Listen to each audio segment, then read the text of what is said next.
You have excellent taste.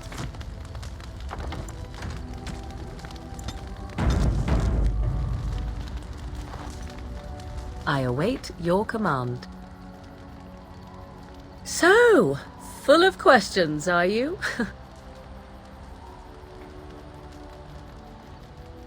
My mother has been hunted from time to time, yes, by Templar fools like Alistair, which should tell you how successful they generally were. Flemeth made a bit of a game of it, in fact. The Templars would come again, and she would look at me and smile and say that the fun was to begin once more.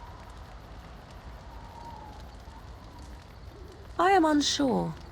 I was too young to understand, and perhaps 'twas bravado on Flemeth's part, or perhaps she was merely amused. I will never know. Flemeth would warn them, once. 'Twas a warning they inevitably failed to heed. And then the true game began. Often Flemeth would use me as bait, a little girl to scream and run and lure the Templars deeper into the wilds and to their doom. 'Twas a game, and I a young girl. If I didn't get to play, I would have been very upset. Thankfully, the wilds is a vast place. Once they found us, Flemeth would simply move us elsewhere, and we would be lost within the forest once again. I did not understand the danger we faced until I was much older. I had never heard of apostates or maleficarum.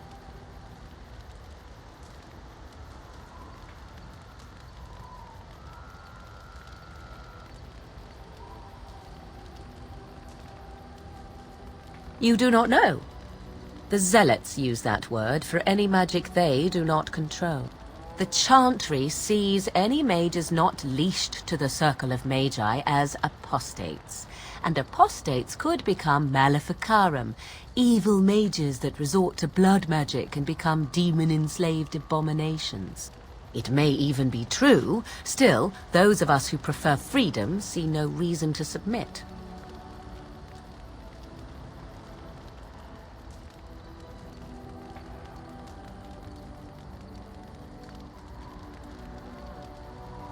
I will note that we only ever defended ourselves, but if they wish to come for us, certainly. Enough of this talk, let us return to the task at hand.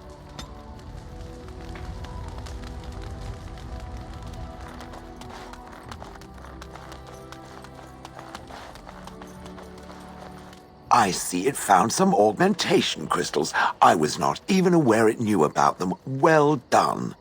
So, what does it think? They don't make me look any wider, do they? I find I'm already too wide as it is. They are, aren't they? I so adore them. I think it should find some more as soon as possible. I want to glitter from ear to ear, so to speak.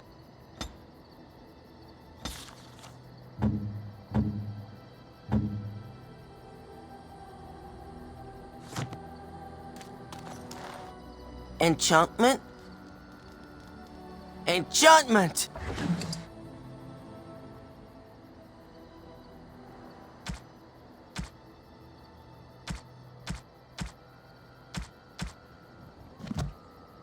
If there's anything I can do for you, please, please tell me. I'm sure you'll be pleased with the goods my boy and I have collected, and with your discount.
Yes.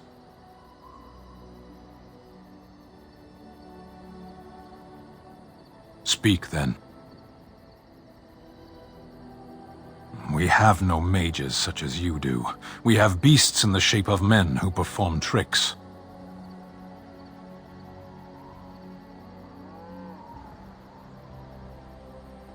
We have mages, we simply don't have the sort you do.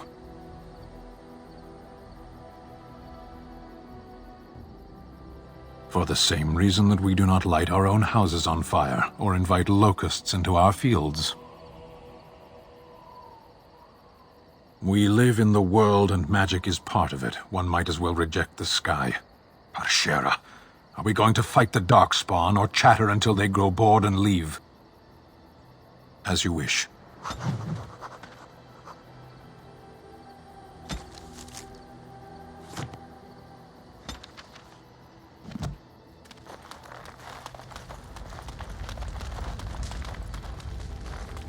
Something on your mind? Of course. Essentially, they're trained to fight. The Chantry would tell you that the Templars exist simply to defend. But don't let them fool you. They're an army. The other main purpose for a Templar is, of course, to hunt mages. To that end, we train in talents that drain mana and disrupt spells. You could call it that, sure. The Chantry doesn't look on it the same way, however, since really our talents only work on mages. Against a regular person, I'm just a guy in a metal suit.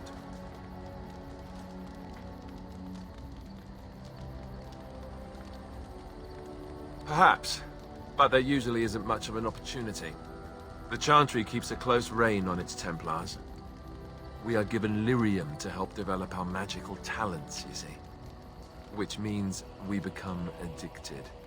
And since the Chantry controls the lyrium trade with the dwarves, well, I'm sure you can put two and two together. Thankfully, no. You only start receiving lyrium once you've taken your vows. You don't need lyrium in order to learn the Templar talents. Lyrium just makes Templars' talents more effective. Or so I was told. Maybe it doesn't even do that. The Chantry usually doesn't let their Templars get away either, so they can spread their secrets. I'm a bit of an exception. Lucky me.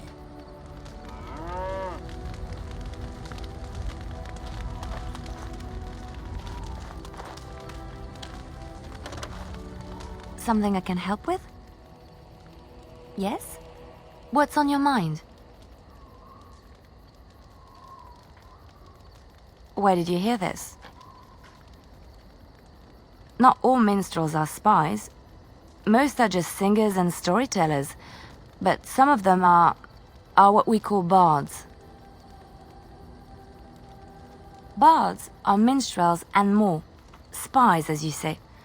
Some say there is a bard order, but I don't think this is true. Many bards work alone or in small groups, doing the bidding of a patron who pays for their services. If there is an organization behind it all, no one knows who they are.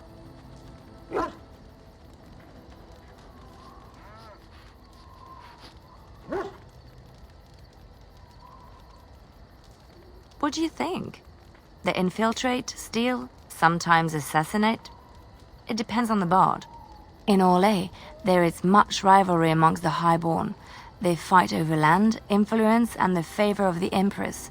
But they cannot do this openly because it is impolite, and in public, they wear smiling faces and pretend to be civil. In secret, they plot and scheme to destroy each other. It is a game completely meaningless to anyone but its players.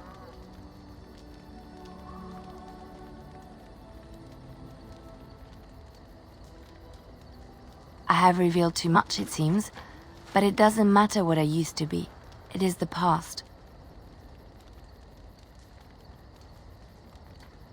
My skills served me well, but the day finally came when I decided to just put them aside. I found myself in Ferelden and sheltered from bad weather in the Chantry, and when the storm passed, I just did not want to leave. I like to say the Maker brought me here.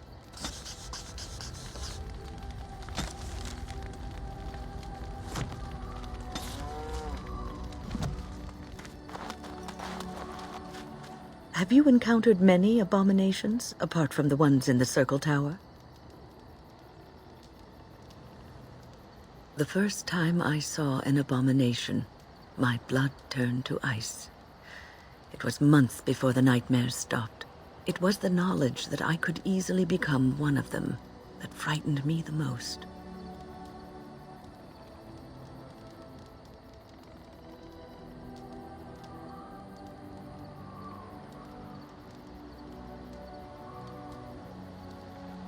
One slip.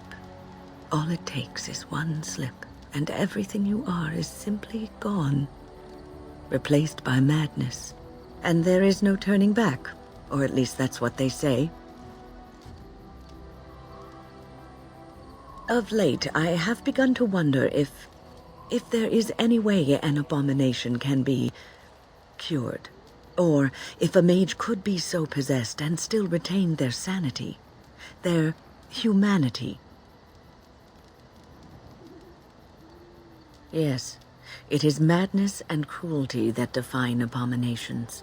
If those are lacking, if the mage remembers the person they truly are, then they are not an abomination. I never saw that. Thank you for showing me another way of looking at it.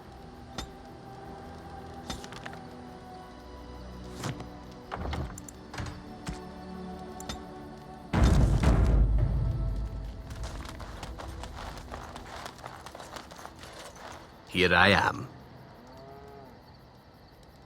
Oh, this should be good. Go ahead.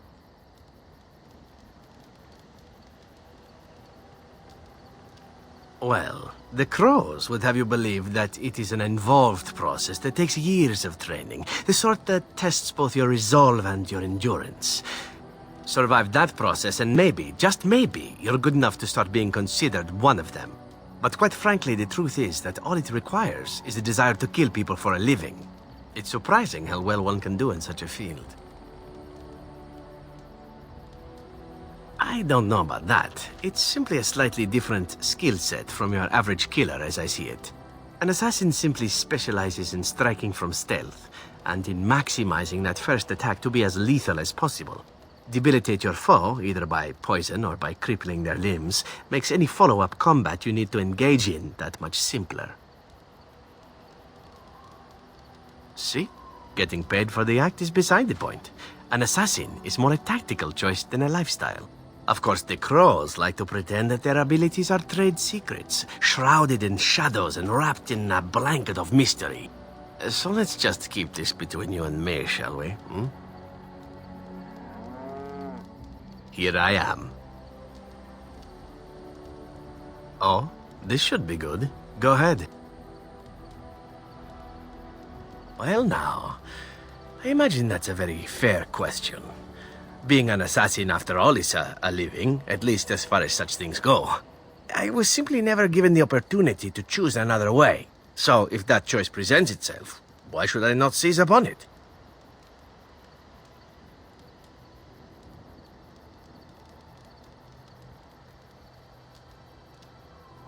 Now that you mention it, I am not entirely certain.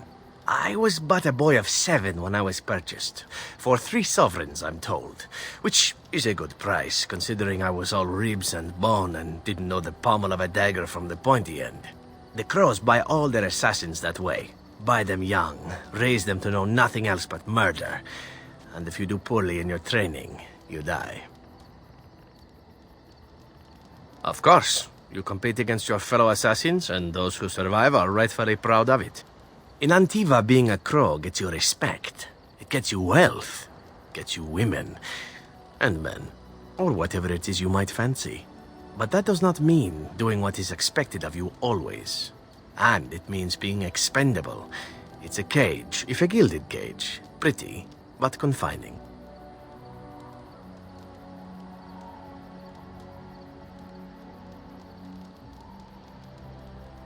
I fancy many things. I fancy things that are beautiful, and things that are strong. I fancy things that are dangerous and exciting. Would you be offended if I said I fancied you?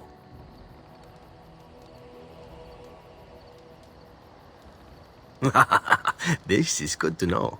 As for what I'll do in the future, presuming that there is one, I truly can't imagine.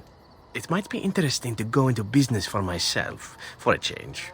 Far away from Antiva, of course. For now, naturally, I go where you go. And here I am, happy to be had. Isn't it wonderful how things work out that way?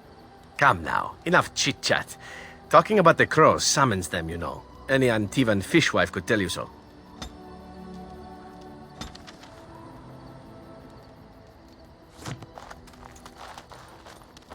Oh, look at what your fool dog placed in my pack. A putrid, half-eaten hare is not something a woman wants to find in her unmentionables.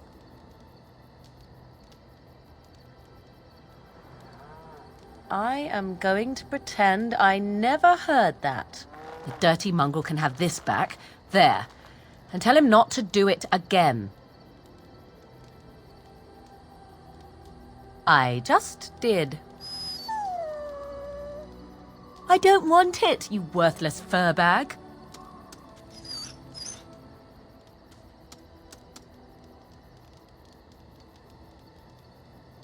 He is certainly manipulative, I can tell. I do it too.